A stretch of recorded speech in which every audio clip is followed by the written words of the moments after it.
I've been talking a lot on this app about reboots and remakes. And I think the problem that I have with reboots and remakes, I think that by calling it those things when you're making it, it sets the wrong expectation.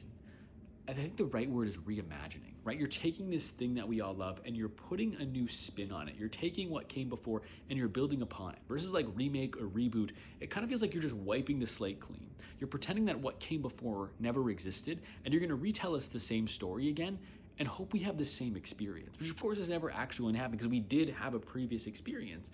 And so when you're going to take something and remake it or reimagine it, you want to honor what came before.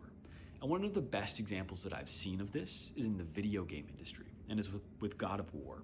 God of War was this game on the PlayStation 2 and 3, and then they went away for 5 years, and they came back with a new version of God of War that was unlike any of the previous games, but was also very much paying homage and paying tribute to what had come before. And so I was starting, and I listened to a bunch of different interviews with the director of the game, and I kind of summarized their approach here. And so when taking God of War in a new direction, the director Cory Barlog knew he didn't want to ignore the franchise's 10-year history. He wanted to use it, to take this thing gamers cared so much about and let it be the foundation that the new era was built upon. But in order to get to that foundation, the team had to go through the painful process of tearing down what they'd built so that they could reconstruct it.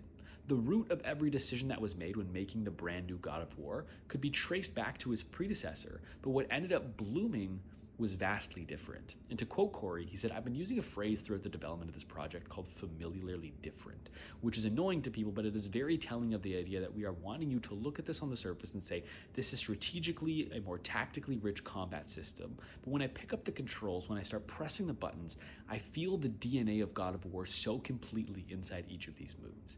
And I think that line there, I feel the DNA of God of War, I've underlined it here.